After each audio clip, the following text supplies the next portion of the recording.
엄마표 영어 특강의 김수희입니다. 오늘은 공개방송으로 어머니들 분 모시고 강의를 하게 되었습니다.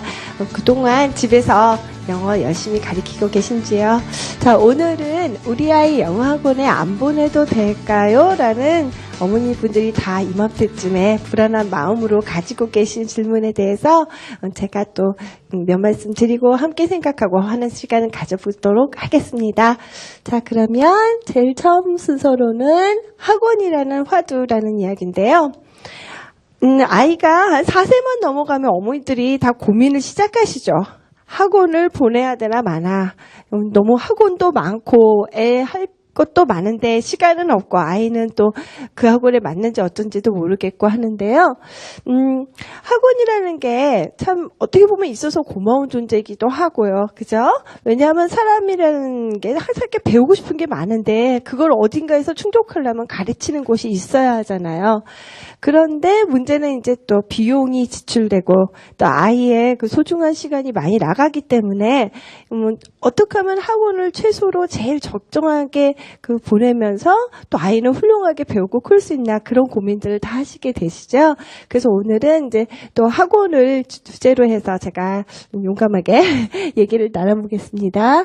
자, 영어 학원의 얘기를 해야 되겠죠? 저는 아무래도 이제 영어를 이제 가르치는 사람이 됐으니까요. 자, 영어 학원이 가는 코스라는 게 어떤 거냐면 이제 아이들 연령별로 전반적으로 우리나라에서 이제 영어 학원들이 이제 어떤 형식으로 가르치나 그 얘기를 이제 말씀을 드리고자 해요. 영어 학원은 처음에 이제 영어 유치원이라고 불리는 곳도 사실은 학원이에요.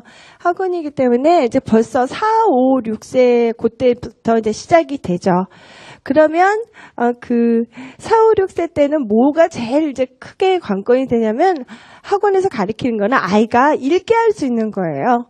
사실상 뭐 애가 영어를 조금 하기도 하고 하지만 제일 어머니들이 그 빨리 이루어지길 바라는 거는 얘가 빨리 다른 집보다 얼른 책을 읽게 되는 능력. 그래서 그런 거를 하고 있는데요.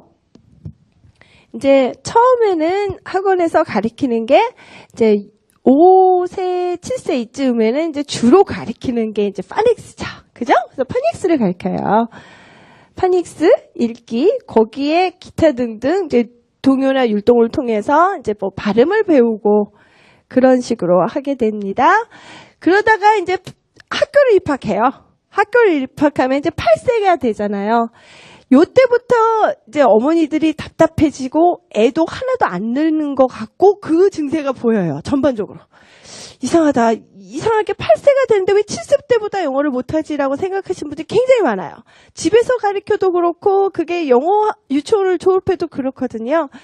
왜냐하면 이제 8세, 9세 요때 실질적으로 해야 될 거를 갖다가 확 잡아 끌어주는 그게 이제 잘 되는 학원은 없어요. 제가 보기에는. 그래서 어떤 이제 보통 양심적인 학원 같은 경우는 아예 유치원 때는 파닉스 가르치면 딱 깨끗하게 떨어지니까 되는데 요 부분이 참 어렵다. 그러니까 딴 데서 배우고 우리 학원은 3학년 때부터 오세요 하는 학원도 많아요. 그래서 왜 그 큰 학원들 보면 왜 다 3세 그러니까 3학년부터 입학생을 받는 이유가 요거 기간이 어려워서 그래요. 그래서 이때 가르치는 때 사람들이 이제 그래도 학원이니까 이제 있어야 되잖아요. 코스가 자기네들이. 그래서 하는 게 뭐냐면 우리는 미국 교과서를 가르칩니다. 그래요. 그게 이 시기가 다 가르치는 게 미국 교과서예요. 미국 교과서를 가르친다고 얘기를 하거든요. 그러면서 이제 테스트를 본 것도 다 그거예요. 미국 교과서에서 얘가 1.2, 2.1 거기 어디 떨어지나 그걸 보거든요. 그래서 그거를 가르치는데 시기적으로 1, 2년씩을 걸려요. 근데 제 개인적인 경험이고 의견이기 때문에 이게 정답이라는 건 아니지만요. 제가 보기에는 이게 좋은 방법은 아니에요.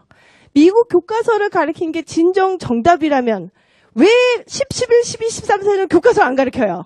그때부터는 그게 실종돼요. 교과서를 안 가르치거든요.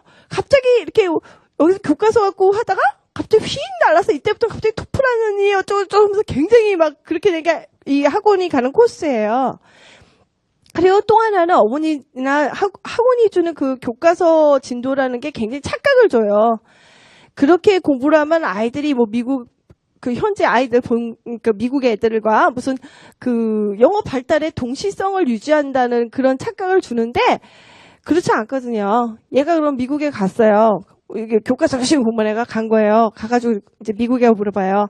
너는 무슨 책을 열심히 읽었니? 한국에서 나는 교과서를 열심히 공부했어. 그 교과서를 많이 읽어서 그건 아니잖아요. 그죠? 그래서 어떤 외국어를 배울 적에 그 외국어가 상당히 한 수준으로 발전해가는 그 동시성이라는 거는 그 문학적인 동시성을 유지해야 돼요. 근데 학원에서 가르치는 이유는 이게 교과서를 한다는 게 굉장히 엄마들한테 솔깃해요. 솔깃하거든요.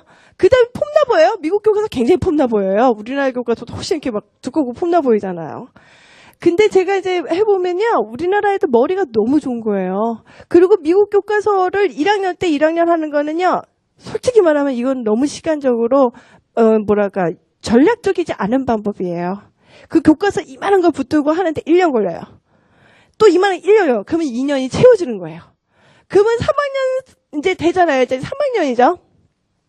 그럼 이때부터 갑자기 막 어려운 문제들 내면서 입학 시험을 보잖아요. 그런데 그게 미국 교과서에서는 그게 해결이 전혀 안 돼요. 그래서 아이들이 이걸 열심히 배우는 애들도 어떠냐면 여기 테스트 볼 적에는 굉장히 놀래요. 자기는 이만큼을 했는데 왜 이렇게 쉬운 걸 못 풀지 싶거든요. 이게 또 학원에서 말하는 그 충격요법이에요.